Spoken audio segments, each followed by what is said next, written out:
Bueno, buenas tardes a todos. Mi nombre es Martín Díez y hoy presentamos el Ateneo meningitis por neumococo en un paciente pediátrico. Recordamos las reglas de convivencia, todos los micrófonos de los participantes estarán silenciados. Recordamos respetar la privacidad de los pacientes a presentar, evitando dar datos personales. El material será grabado y subido públicamente a YouTube y utilice el chat para hacer preguntas, comentarios o sugerencias al final de la presentación.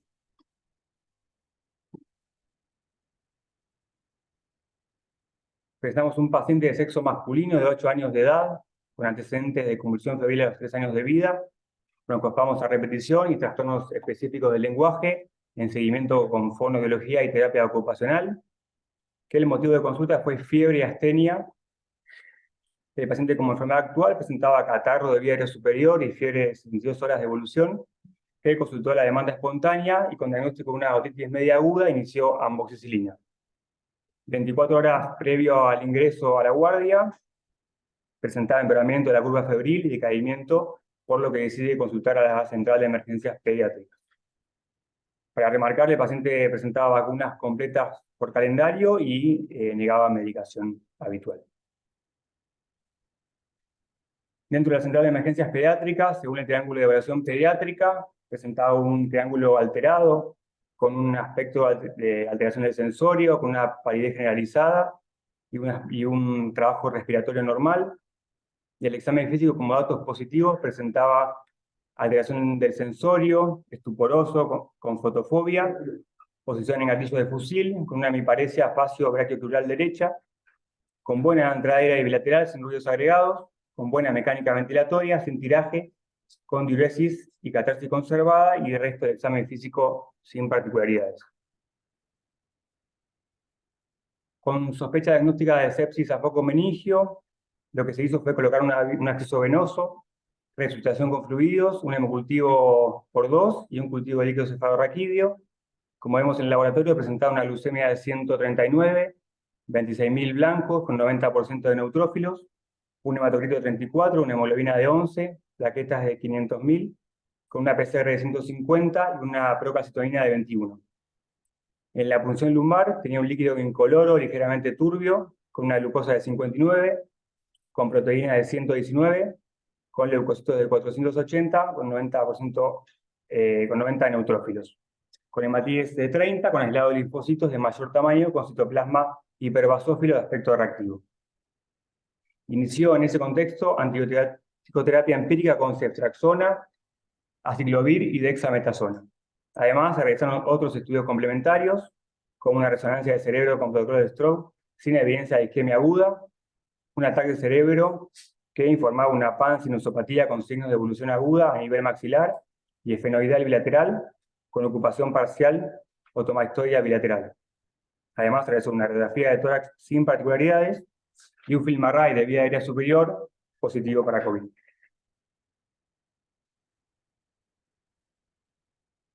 Ahí vemos el cultivo del líquido cefalorraquídeo, de rescatunes que tocó con neumoniae. Este cultivo se derivó a Malbrán para serotipificación y se realizó la denuncia epidemiológica correspondiente. Ahí vemos el hemocultivo positivo para Streptococcus pneumoniae en los dos cultivos, con neumococo resistente a oxa, con una SIM resistente a penicilina y una SIM con ceftriaxona sensible, por lo que recibió ceftriaxona 14 días totales durante la internación. Además, se tomó muestra de PCR viral en líquido cefalorraquídeo, siendo todas negativas, por lo que suspendió aciclovir que había iniciado en el ingreso. Además, hizo interconsulta con neurología pediátrica. El paciente ya presentaba, por lo que vimos, una neuroimagen normal. Se hizo una polisomnografía al ingreso, con un trazado desorganizado, continuo y asimétrico, con actividad paroxística agregada, caracterizada por espigas y poliespigas frontocentrales bilaterales, y un electroencefalograma de control con un trazado desorganizado y asimétrico sin actividad paroxística. El paciente evolucionó con franca mejoría clínica durante la internación, de un examen neurológico sin evidencia de asimetrías ni signos de foco, y continúa en seguimiento por ambulatorio. Además, interconsultó con inmunología pediátrica, donde solicitaron poblaciones linfocitarias, complemento, respuesta a vacunas y gramas globulinas, que todo fue normal para la edad. por ambulatorio se plantea la posibilidad de realizar un panel de inmunodeficiencias primarias para completar los estudios. Además, es una interconsulta con otorrinolaringología, donde con diagnóstico de otitis media efusiva bilateral se había indicado fluticasona y audiometría de control, y durante la internación, más o menos una semana de internación, el paciente intercurre con hipoacusia referida por la madre. Entonces, frente a estos cambios clínicos, se interconsulta nuevamente al servicio de otorrino, donde se realiza una audiometría tonal, con una hipoacusia neurosensorial profunda del oído derecho y una hipoacusia neurosensorial severa del oído izquierdo, con potenciales acordes y microfonías ausentes. Inicio corticoides y en ese momento trámites para un eventual implante auditivo. El paciente tenía una resonancia con un realce del laberinto membranoso, sugestivo de una laberintitis, y el paciente continúa en seguimiento por ambulatorio. Se realiza una audiometría tonal de control por ambulatorio con una leve mejoría con respecto a la anterior. Bueno, ahora le doy la palabra al servicio de infectología, la doctora Laura Verdier.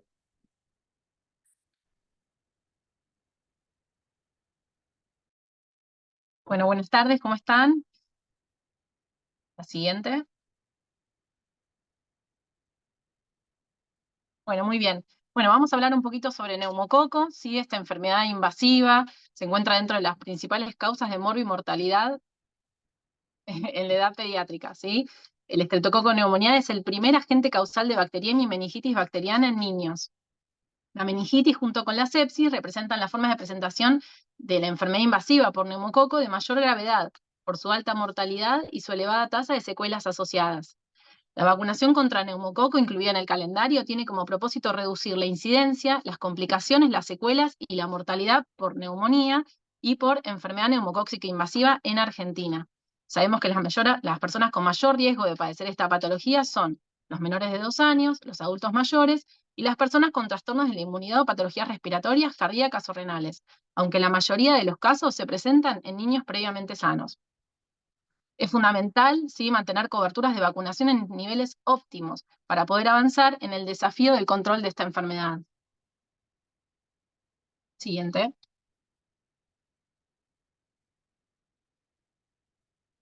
Bueno, acá les traigo un informe, ¿sí?, del Boletín Epidemiológico Nacional de ahora de junio de 2023, donde describe las meningitis bacterianas inmunoprevenibles, ¿sí? Esto fue durante el año 2022, principalmente las meningitis bacterianas causadas por neumococo, por Haemophilus y por meningococo, ¿sí? Sabemos que estos tres microorganismos son los que generan mayor carga de enfermedad relacionada a meningitis bacteriana aguda, fundamentalmente en la población pediátrica, ¿sí?, generando una alta mortalidad asociada y la posibilidad de sobrevida con secuelas invalidantes.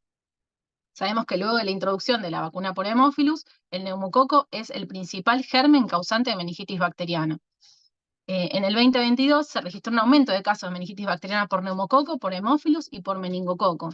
Esto lo podemos entender por las bajas coberturas de vacunación registradas en los últimos años, que generaron un acúmulo de susceptibles. ¿Sí? Estos son personas que se pueden enfermar, que favorece la reemergencia y la aparición de brotes por esta enfermedad. Por eso es importante mantener una cobertura de vacunación óptima para poder evitar este acúmulo de susceptibles, que son los que se van a poder enfermar y luego aparece la aparición de brotes. Por eso sabemos que en determinadas enfermedades se hacen campañas de vacunación, justamente para tratar de mantener estas coberturas de vacunación en un nivel óptimo, ¿sí? Siguiente. Este es el número de casos y tasas de incidencia de meningitis neumocóxica en Argentina entre el 2010 y el 2022, ¿sí? Ahí pueden ver cómo drásticamente en el 2012, con el inicio de la vacunación con Prevenar 13, disminuyeron los casos que iban alrededor de 200 hasta llegar a 50 casos anuales en el 2020 y en el 2021. ¿Y qué pasó ahí? La gente dejó de ir a vacunarse, ¿sí? Entonces, al bajar las tasas de vacunación, podemos ver que en el 2022 se empezaron a acumular otra vez los casos, llegando a casi al doble de los años anteriores, ¿sí? Siguiente. Esto es para que vean el neumococo y las coberturas de vacunación, ¿sí? Saben que en el esquema del calendario nacional se incorporó el esquema 2+1, en la primera dosis, segunda dosis y refuerzo, 2, 4 y 12 meses, pero vean ustedes cómo no podemos llegar a una cobertura de vacunación en el 2022 que no llega al 80%, ¿sí? Si pueden ver en la columna verde del 2022, esa es la dosis de refuerzo, que obviamente en relación a la disminución de las coberturas de vacunación del resto de las vacunas del calendario, la pandemia obviamente lo profundizó, y bueno, y esto es el resultado de que no estamos llegando ni siquiera a un 80% de cobertura en la dosis de refuerzo. En el 2012, no, perdón, una cosita más les quería decir de esta diapo. En el 2012 ustedes saben que se incorporó la vacuna, pero también en el 2017 se incorporó el esquema de secuencial, ¿sí? De Prevenar 13 más Neumo 23 para personas mayores de 65 años personas entre 5 y 65 años con factores de riesgo para enfermedad neumocóxica invasiva. Y esto es con el objetivo de reducir justamente la incidencia, las complicaciones y las secuelas y la mortalidad por neumonía neumocóxica y por enfermedad neumocóxica invasiva en estos grupos. Pero bueno, vean ustedes cómo en el 2022, no llegando a un 80%, por más de que tenemos la vacuna en el calendario y un esquema secuencial para grupos de riesgo, la gente no está accediendo a esas vacunas. ¿Por qué? Porque, bueno, a partir de la pandemia, la gente dejó de ir al vacunatorio, pero es ahora el momento que tenemos que insistir con que la gente alcance esos nuevos niveles de cobertura óptimos, ¿sí? La siguiente. Bueno, esta es la distribución de casos por grupo etario de meningitis por neumococo, ¿sí? En Argentina, del 2010 al 2022, y ahí lo que pueden observar es cómo en los menores de 1 año, menores de 5 años y mayores de 65 años, más que nada en los extremos de la vida, es donde se da con más frecuencia esta enfermedad neumocóxica invasiva. Siguiente. Bueno, en este cuadro lo que pueden ver es la meningitis por neumococo, casos confirmados, fallecimientos y letalidad. Vean cómo en estos últimos años la letalidad del neumococo llegó hasta casi un 10%, ¿sí? En el 2022, teniendo 14 fallecidos en el año por esta enfermedad por neumococo. Así que no es una enfermedad leve, puede ser una enfermedad grave, llegando hasta una de las principales causas de mortalidad por infecciones bacterianas en pediatría. Siguiente.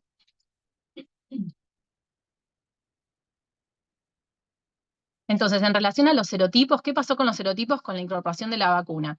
Entonces, acá lo que pueden ver es, en azul, los serotipos incluidos en la vacuna, en naranja, los no incluidos en la vacuna Prevenar 13, y bueno, ven, a partir de la incorporación en el calendario en el 2012, cómo los serotipos vacunales disminuyeron la circulación en forma drástica, ¿sí? Y levemente un aumento de los serotipos no incluidos en la vacuna. Esta significativa reducción, perdón, una cosita más, la pueden ver como en el 2021 y el 2022 levemente están empezando a aumentar estos serotipos incluidos en la vacuna, y esto justamente es por lo que les comentaba antes de las coberturas subóptimas de vacunación. Muy bien, la siguiente. Bueno, les traje un estudio, ¿sí?, de enfermedad neumocóxica invasiva en Argentina durante los periodos del 2006 al 2019, en los que se vio, ¿sí?, un aumento significativo en la proporción de los serotipos no vacunales, ¿sí?, el serogrupo 24 y 12F, como habíamos visto en la diapo anterior, y una disminución significativa en los serotipos de la Prevenar 13, incluidos los serotipos 14, 5 y 1, entre otros, ¿sí? Lo importante de esto es que los serotipos incluidos en la vacuna bajaron, los serotipos no incluidos en la vacuna aumentaron levemente, pero los serotipos 3 y 19A siguen estando entre los más frecuentes a pesar de formar parte de la Prevenar. Y abajo les traje un trabajo que se presentó ahora en el Congreso de SADI, ahora en septiembre de este año, donde observaron la enfermedad neumocóxica invasiva en niños menores de 5 años en Argentina entre el 2018 y el 2022. Y el objetivo era evaluar justamente la circulación de serotipos, porque es fundamental la vigilancia causantes de enfermedad neumocóxica invasiva en la población pediátrica en Argentina, y lo mismo su resistencia acompañante, ¿sí? Entonces lo que pudieron ver fueron que los serotipos prevalentes fueron el 3 y el 19A, los puse en negritas porque esos son los que están incluidos en la vacuna, pero además vieron la circulación de serotipos frecuentes como el 23B, el 24, 8 y 15, que estos no están incluidos en la vacuna. También vieron aumento de los serotipos incluidos en la vacuna menores de 2 años, y esto podría deberse al descenso de la cobertura vacunal desde el 2020. Y algo súper importante es que, además, analizaron la resistencia a estos neumococos y vieron que la penicilina y el amoxidal continúan siendo el tratamiento de elección para neumonías, y las cefalosporinas de tercera el tratamiento de elección para meningitis, ¿sí? La siguiente. Este es el informe de resistencia a los antimicrobianos en aislamientos de origen comunitario de la red JUNET en Argentina en el 2019, y esto se los traje bien gráfico para que puedan observar cómo en los neumococos, en aislamientos de infecciones meningias en niños menores de 6 años, no hubo ninguna evidencia de resistencia a la ceftriaxona en pacientes con infecciones invasivas meningias, ¿sí? Por eso ven 0, o sea, no encontraron resistencia a la ceftriaxona, ni a la Vanco ni a la Rifan. Y para los neumococos en infecciones invasivas de origen comunitario no meningias, ¿sí? Por ejemplo, neumonía, en niños menores de 6 años, acá lo que encontraron sí fue una sensibilidad intermedia para penicilina y para ceftriaxona, pero sin encontrar aislamientos resistentes, ¿sí? Entonces, lo que podemos deducir de esta información es que el tratamiento de elección para infecciones meningias sigue siendo la ceftriaxona y para infecciones no meningias la amoxicilina o penicilina, ¿sí?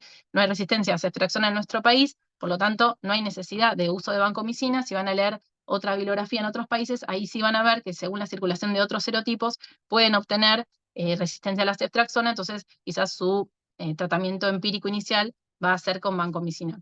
En este momento, con estos estudios, podemos deducir que en nuestro país no es resistente a la ceftriaxona para infecciones meningias, entonces es lo que es nuestro tratamiento de elección hasta este momento. Siguiente. Bueno, un poquito de complicaciones neurológicas de meningitis, después van a hablar del servicio de otorrino, solamente nombrarles que la pérdida de la audición, ¿sí? El 5 al 10% de la meningitis en general lo puede provocar, pero el 30% de meningitis neumocóxica, ¿sí? Entonces, lo que podemos saber entonces con esta información es que el neumococo se asocia con mayor porcentaje de complicaciones en comparación con otros patógenos, ¿sí? Y la siguiente. Bueno, ¿y qué sabemos del uso de dexametasona? O sea, los estudios son, controvertidos. Algunos demuestran que la pérdida de audición se asocia temporalmente con cambios inflamatorios. Eso lo sabemos, ¿sí? Que el resultado neurológico está relacionado con la gravedad del proceso inflamatorio, eso también lo sabemos. Entonces, la dexametasona como un agente antiinflamatorio podría tener el potencial de prevenir estas complicaciones neurológicas de la meningitis bacteriana al poder disminuir la presión intracraneal y modular la producción de citocinas, ¿sí? Sí sabemos que está demostrado que la dexametasona parecería ser más beneficiosa para reducir la pérdida auditiva en niños con meningitis por Haemophilus, ¿sí? Eh, Encontramos un estudio multicéntrico pediátrico sobre meningitis neumocóxica en 8 hospitales infantiles, donde incluyeron 173 niños, y la administración oportuna, que solo se produjo en 22 pacientes, no difirieron de los 113 que no la recibieron en forma adecuada, ¿sí? Con respecto a las complicaciones, incluida la pérdida de audición. Igualmente nosotros seguimos recomendando el uso de dexametasona y sí sabemos que debe administrarse antes o al mismo tiempo que la primera dosis de antibióticos, sin beneficio probable pasada más de 1 hora y siendo menos beneficiosa en niños con presentación tardía a la atención médica, ¿sí? Por eso la tenemos que tener en cuenta si sospechamos un paciente con meningitis bacteriana, de poder iniciar la dexametasona luego de la punción lumbar antes del inicio del tratamiento antibiótico o por lo menos 1 hora después. ¿Y la siguiente? Entonces, como conclusiones, podemos decir que el neumococo es una causa importante de enfermedad invasiva, ¿sí? Asociada a una alta mortalidad y morbilidad a nivel mundial. La introducción de la vacuna neumocóxica conjugada cambió la epidemiología de la enfermedad y como resultado las tasas de enfermedad neumocóxica invasiva se han reducido significativamente tanto en niños como en ancianos, y como resultado de la protección directa e indirecta, inmunidad de rebaño.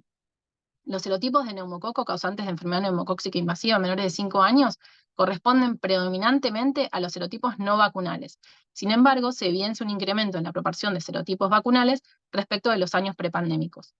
La amoxicilina y la penicilina continúan siendo el tratamiento de elección para neumonías y las cefalosporinas de tercera generación para meningitis por neumococo, y la vigilancia continua es fundamental para evaluar el impacto de las vacunas neumocóxicas y el uso de antibióticos en la dinámica de los serotipos vacunales.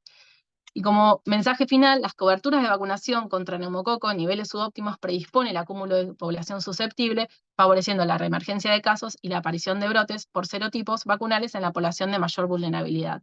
Por eso es importante siempre chequear los calendarios de vacunas y no perder la oportunidad de vacunación en el momento que tengo el paciente enfrente. Bueno, muchas gracias. Muchas gracias, Laura. Ahora le damos la palabra al Servicio de Otorrinolaringología a la doctora Redivo Micaela. Bueno, buenos días a todos. Pasamos entonces a la siguiente. Bueno, vamos a hablar entonces de la meningitis y la asociación que tiene entonces con esto que nos trae hoy a este Ateneo, con la hipoacusia neurosensorial. Sabemos que la causa más frecuente que hay identificable de hipoacusia neurosensorial adquirida se ve en una relación de 7 a 35% y por lo general suele ser de carácter severa en un porcentaje menor. Los agentes etiológicos más frecuentes o más prevalentes, como fue diciendo ahí también la doctora, de la meningitis bacteriana van a ser por el Streptococcus pneumoniae y por la Neisseria meningitidis, y el riesgo de desarrollar esta hipoacusia de tipo neurosensorial de la Neisseria es mucho menor que el que presenta justamente por el estrepto. La incidencia de hipoacusia neurosensorial posterior a la meningitis se ha ido reduciendo a lo largo del tiempo, justamente como fuimos recién viendo, a través de la vacunación antimeningocóxica. Siguiente. Y bueno, la edad media de aparición suele verse de la posterior, digamos, a la meningitis, alrededor de los 10 años, con una mayor prevalencia para el sexo masculino, como puede verse justamente con el caso que vimos. Continuación. Bien. La hipoacusia de posterior, digamos, a la meningitis o como consecuencia de ella va a ser producida justamente porque hay un daño dentro de lo que es el órgano de Corti, que es como la vedette nuestra dentro de lo que es otorrino, y justamente se produce por digamos, una serie de etapas que van generando inflamación dentro de esta estructura.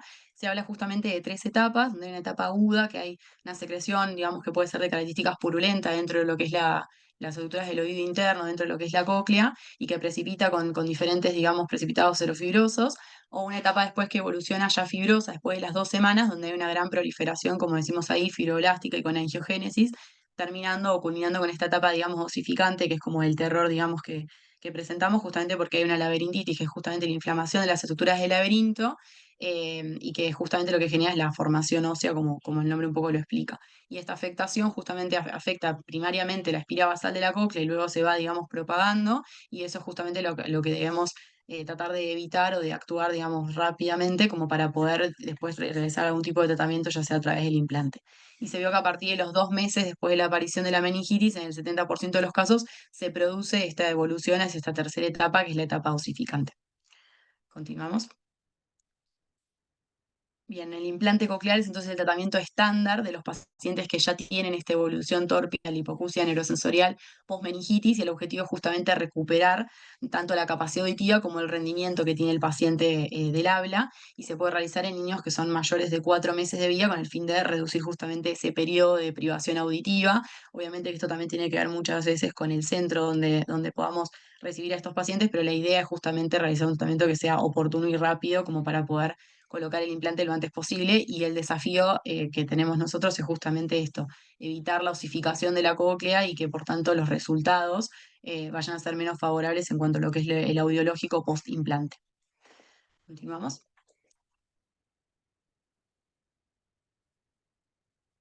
Bien.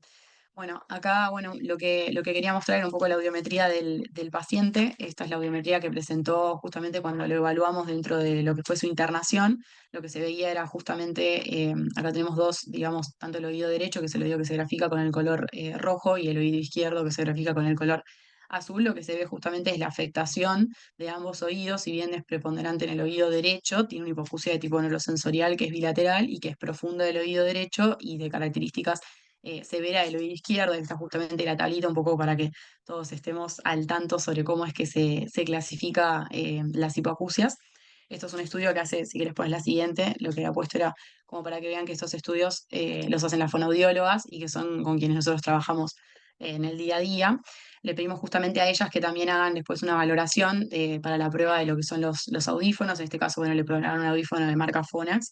Lo que se vio justamente es que no tenía una buena respuesta. Acá justamente la prueba que le realizaron al paciente es una prueba bastante sencilla que se realizó justamente con el equipamiento, que es la prueba o el test de Link, que lo que intenta realizar es poder, digamos, decirle al paciente que pueda emitir diferentes fonemas como están puestos ahí, digamos, en la imagen, que sería la A, la M, la S, el I y la U. Este estudio, como decimos, lo realizan más bien las fonoaudiólogas, pero estaría bueno porque es una manera sencilla no solamente para hacer detección, si el paciente puede identificar los sonidos, sino para poder, si los puede caracterizar y si verdaderamente los está escuchando, y después dependiendo, digamos, de qué tipos de fonemas ellos puedan llegar a reproducir, a nosotros nos da un pantallazo de esa logoaudiometría que a veces es difícil de poder realizar justamente en ellos por la gran hipoacusia que presentan, pero nos da una orientación al tipo, digamos, de identificación de los distintos fonemas y el grado también de hipoacusia. Siguiente. Bien, acá está la resonancia que se le realizó a este paciente. Es una resonancia que nosotros lo pedimos de esta manera, justamente ahí la dejé escrita para que todos estemos al tanto, y sería la resonancia de conducto auditivo interno con contraste endovenoso. Lo que se ve justamente en este estudio que se le realizó es en las primeras 3 imágenes, que sería la resonancia en un T2. Se ve justamente del lado derecho toda esa estructura, digamos, de manera de, justamente como yo me dedico, como de caracol o lo que es la cóclea, que tiene una menor captación, y eso justamente porque hablamos de algún proceso donde está menos, ahí con la flechita justamente lo están marcando muy bien, ahí justamente lo que se ve, digamos, es que hay un tipo de restricción o algo que está sucediendo dentro de la cóclea que no permite justamente el pasaje correcto de los líquidos.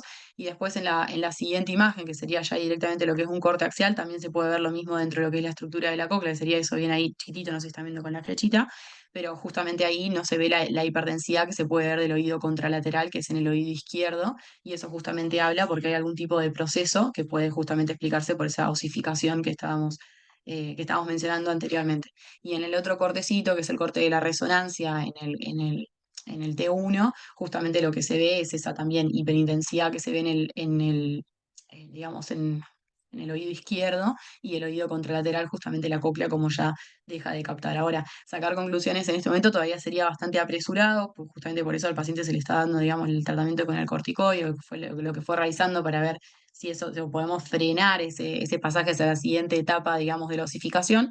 Pero bueno, en estudios posteriores iremos viendo cómo es que esto, digamos, puede ir evolucionando y tomando, digamos, algún otro tipo de conducta en relación al implante. Siguiente. Bien, acá lo que puse fue justamente una clasificación, que es una clasificación más bien tomográfica. Nosotros ahí también, para que todos estemos al tanto, nosotros también cuando pedimos algún tipo de tomografía y queremos estudiar un poquito más la estructura interna de los oídos, la pedimos de esta manera, que es tomografía de huesos temporales. Bueno, con alta resolución. Hay un autor que fue el doctor Patrick Axon, que lo que hizo fue básicamente como clasificar estos tipos de osificaciones según sean total, parcial o ausencia de osificación. Justamente ahí en total sería una osificación de tipo completa de la rampa timpánica, y que también afecta básicamente la rampa vestibular, resultando en la inserción subóptima posterior, obviamente, de los electrodos que vamos a ver después en la cirugía, o una osificación también de tipo parcial, cuando ya hay una osificación de los primeros 3 milímetros de la espira basal. Y lo importante por ahí de toda esta clasificación es que nosotros lo tenemos que tener en cuenta porque va a depender un poco del resultado auditivo que podamos llegar a tener tanto en el intraoperatorio como después en el postoperatorio, en lo que es la audibilidad del paciente. Siguiente. Y acá lo que básicamente ponía es justamente esta correlación entre lo que es la tomografía, donde se correlaciona en un 90% con los hallazgos intraquirúrgicos que vamos a encontrar en osificaciones totales, y es menos sensible para lo que son las osificaciones parciales. Por eso también en el intraoperatorio nosotros vamos a terminar haciendo el diagnóstico más preciso justamente, y existe un diagnóstico que es impreciso de esta osificación total cuando la tomografía se realiza durante lo que son los primeros 6 meses del posoperatorio de la meningitis. Siguiente. Acá la idea es justamente, bueno, remarcar algunos de los conceptos que fueron también diciendo en la doctora también, donde la meningitis es la causa más frecuente e identificable de hipoacusia neurosensorial adquirida, siendo de carácter severa en el 3 al 9%, como es este caso del paciente. Los agentes etiológicos más prevalentes de la meningitis bacteriana van a ser el Streptoneumoniae y la Neisseria meningitidis, y el implante coclear es el tratamiento estándar para la hipoacusia de tipo neurosensorial post-meningitis, donde el objetivo es tanto la recuperación de la capacidad auditiva como del rendimiento del habla. Y la osificación de la cóclea va a variar según básicamente la extensión, desde lo que es una ausencia de osificación hasta lo que puede ser la obliteración total, y eso condicionar básicamente la colocación del implante. Los grados menores de osificación van a limitarse más bien a lo que son la rampa timpánica, en la región de la ventana redonda, que es justamente donde se introduce el electrodo, y si no se extiende más allá del extremo anterior de la espira basal, normalmente es posible hacer la inserción completa del implante y lograr mejores beneficios. Y la colocación del implante coclear, cuando la osificación es parcial, presenta malos resultados en la percepción por lo general del habla. Bueno, muchas gracias. Bueno, gracias, Micaela. Abrimos el espacio para preguntas, comentarios que nos quieran hacer. Está la gente de Inmuno conectada y también de Neuro, también por si quieren hacer alguna pregunta o comentario.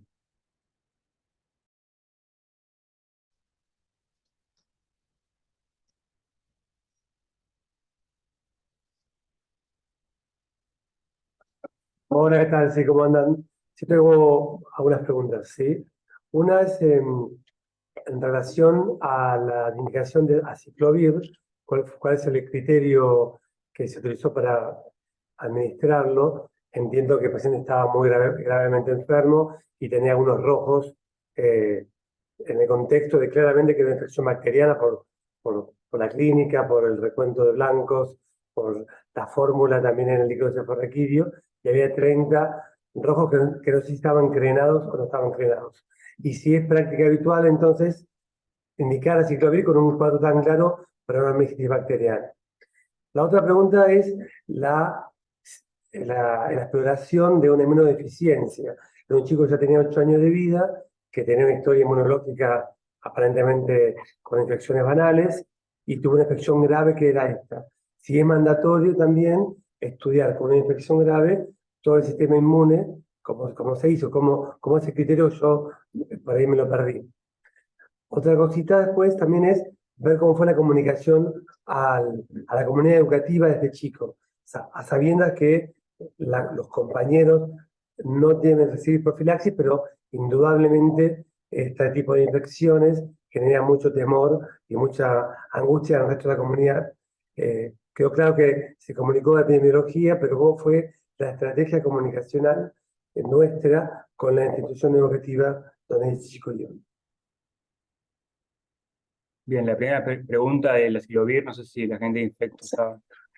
Si quieren contexto, o sea, el aciclovir se indica cuando uno tiene alta sospecha de infección por herpes, en un paciente que esté encefalítico, por ejemplo. Si no, y tengo sospecha bacteriana, no es necesario indicarlo. O sea, depende mucho de la clínica del paciente. Después, bueno, muchas veces se indica en el momento, pero nuestra indicación sería esa, digamos, en pacientes que tienen, que está, digamos, encefalítico, y por eso, y en ese caso sí se indica. Con respecto, después dejo las otras, y con respecto a la comunicación del colegio, digamos, nosotros nos ocupamos desde Infecto cuando uno tiene, digamos, hace la denuncia y hay que hacer profilaxis. Después no sé cómo se habrá comunicado al lugar, digamos, o sea, si hay que hacer profilaxis, sí, si no, digamos, no sería, digamos, necesario. Una pregunta, que los rojos estuviesen crenados o no crenados en el líquido cefalorraquídeo, ¿tiene un valor? O históricamente se miraba eso. Actualmente eso tiene valor, ya que seguramente los crenados hablan que el sangrado es viejo, ¿no? Pero ¿tiene un valor infectológico de toma de decisión? Mira, históricamente sí, pero para hacer esa disquisición hay que ser muy específico desde la persona que lo mira en el laboratorio, y hoy te diría que eso no es algo demasiado confiable. Hola, ¿qué tal? Buenas tardes. Bueno, yo voy a dar un poquito la segunda pregunta del doctor Eyman. En realidad, bueno, sí, en un caso como este paciente, si bien hemos visto en la presentación de Laura que pueden ser niños sanos, es criterio o sea, es indicación de iniciar una valoración inmunológica. Después vemos hasta dónde llegamos según la evolución y demás. Pero lo primero que hay que descartar, más allá que por ahí era más grandecito y no tuvo grandes antecedentes en la infancia, es una deficiencia de anticuerpos. Tanto porque a veces pueden producirse en edad mayor, digamos, hay inmunodeficiencias de anticuerpos que se diagnostican por ahí en la adolescencia temprana o incluso en la adultez, pero a veces también pueden ser, por ejemplo, una gamma-globulinemia. Hay casos en que por ahí, por antecedentes familiares o demás, las familias los cuidan mucho y no se enferman, o por variantes, digamos, mutaciones que no son tan graves y que pueden llegar a un diagnóstico más tarde. Por ejemplo, yo he tenido pacientes de 12 años diagnosticados con gamma-globulinemia, que clásicamente uno la sospecha en el nene menor de 2 años. O sea que eso es básico, un dosaje de inmunoglobulinas, y uno ya ahí puede, y sobre todo con este germen, ¿no? Porque acá tomamos el germen, decimos, bueno, como infección centinela, ¿qué parte de la inmunidad estudiamos? Esa es la principal, dosaje de inmunoglobulinas y valoración de respuesta de anticuerpos, como inmunidad humoral. Y después sí, uno puede ir avanzando en otras causas de susceptibilidad a infección por neumococo, como es complemento con factores, y los componentes tempranos pueden dar susceptibilidad a infecciones por capsulados. Asplenia, otra causa de infección invasiva por capsulados con ecografía abdominal.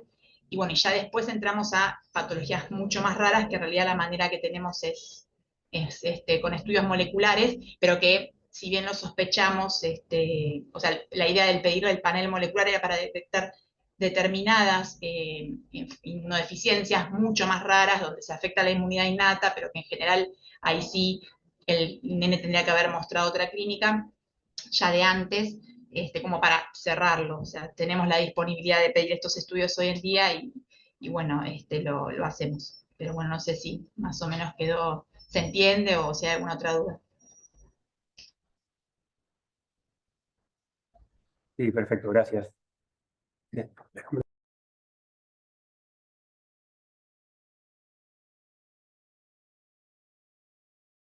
Otra pregunta más, disculpen que sea muy preguntón.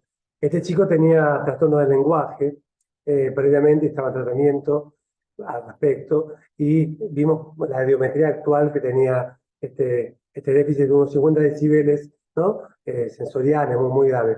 Mi pregunta es, ¿cómo era la audiometría? ¿Cuál era el gap de audiometría? Porque no me quedó claro el diagnóstico de su trastorno del lenguaje. En la premeningitis, ¿el chico tenía una audiometría normal o ya tenía algún tipo de déficit auditivo que explicara este trastorno del lenguaje? Hola, ¿qué tal? Mira, muy bien, justo estábamos charlando eso nosotros acá de este lado. No, el chico venía en un seguimiento por fonoaudiología, no acá en el hospital, fuera del hospital, pero la madre trajo todos los informes y la verdad es que parecía un seguimiento, digamos, acorde. No tenía un trastorno, o sea, tiene un trastorno, digamos, no especificado del lenguaje. Pero no TEA, como en algún momento por ahí en alguna evolución, en algún momento se podría haber o se sospechó, y no tenía ningún trastorno, digamos, auditivo por lo menos relevado, así que desde ese lado, digamos, creemos que todo esto obviamente vino a colación de la meningitis, no por algo previo del paciente, así que no. De hecho, el nene, bueno, está escolarizado y tiene buena, digamos, eh, nada, sí, rendimiento en el colegio, sí, sí. Hola, desde Neuro, habla Mili.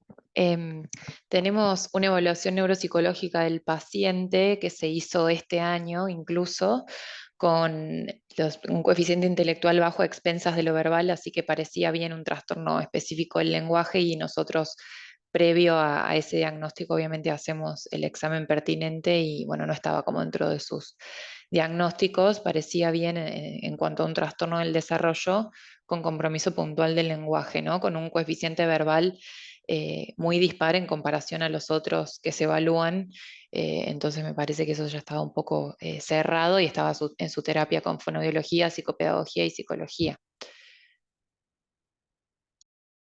Bien, gracias, Milagros. Después hay una pregunta en el chat para infectología de Julián, que se sabe de las nuevas vacunas conjugadas con 15 y 20 serotipos, ¿cuándo estarán disponibles?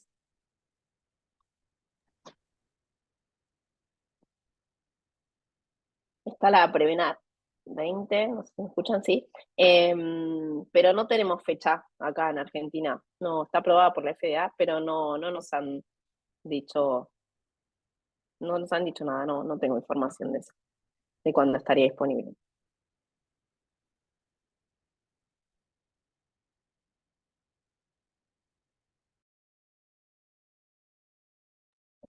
También en términos de vacuna para Analía, si está la discusión abierta respecto a la incorporación de la vacuna de meningo B o en este momento de crisis en el país, es una discusión que no está abierta. ¿Sabes algo de eso? No sé nada, no tengo idea. No, no tengo idea si están discutiendo eso. Sé que se está discutiendo la de virus incisional, por lo que me contaron, y que la virus incisional para embarazadas, y que es probable que se ponga, eh, pero de la meningo B no, creo que no se ha hablado nada. Me parece que van a querer incorporar esta otra. Y ahí me están diciendo, porque tras la pregunta volví a preguntar y dicen que quizás a fin de este año tengamos la Prevenar 20, que todavía no saben.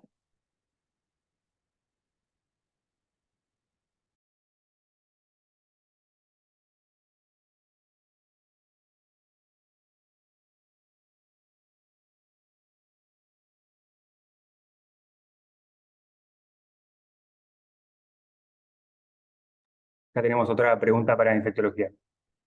Hola, yo soy R1 de acá de Pediatría Isabel. Tenía una pregunta acerca de si este paciente tenía criterio de volver a vacunarse o algo así, aunque tenía ya las vacunas completas.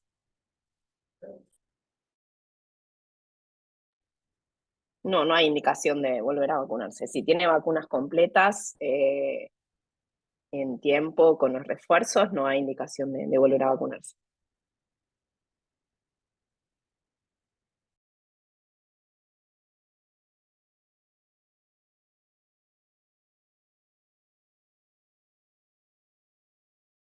Bueno, y acá hay otra pregunta del doctor Llera. ¿Cuáles serían las indicaciones de repunzar?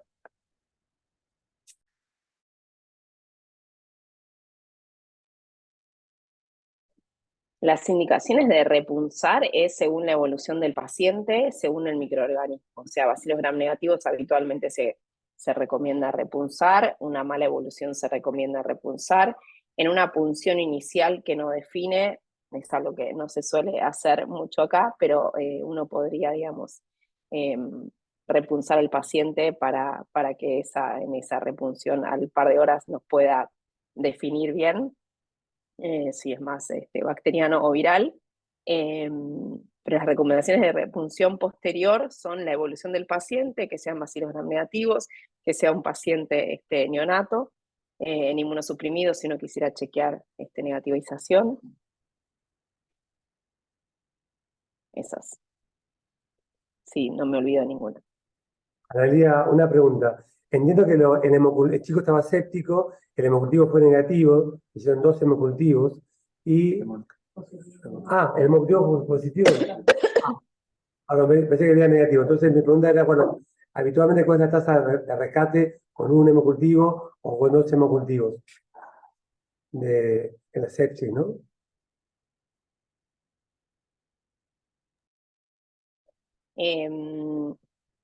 La tasa de rescate, la verdad es que no la tengo releída, pero si no recuerdo mal, el neumococo tiene aproximadamente un 30 o 40%. El meningo más y el hemofilus más. Pero si no recuerdo mal, ese es el porcentaje de rescate. Uno siempre lo hace porque siempre está bueno saber si estos cuadros se acompañan de bacteriemia o no. Y además es una forma de rescatar también el microorganismo, ¿no? Uno aumenta el rescate haciendo hemocultivos y punción lumbar.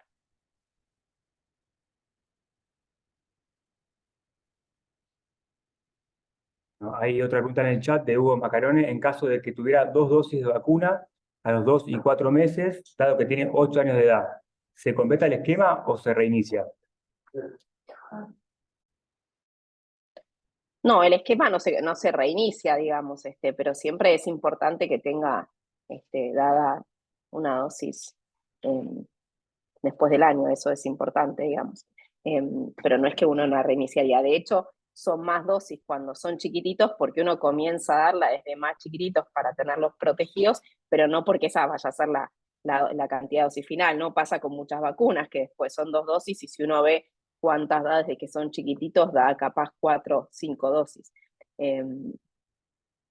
No es que se reinicia, sino que se completa.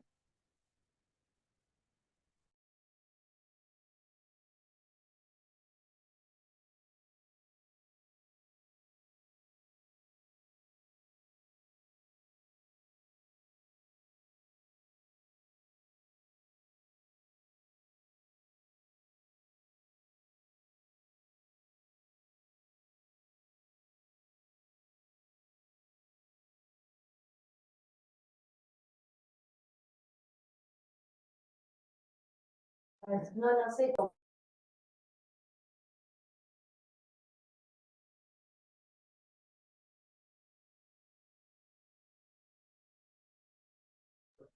Bueno, si tenemos más preguntas y comentarios, no, hemos finalizado el Ateneo y nos vemos el martes que viene.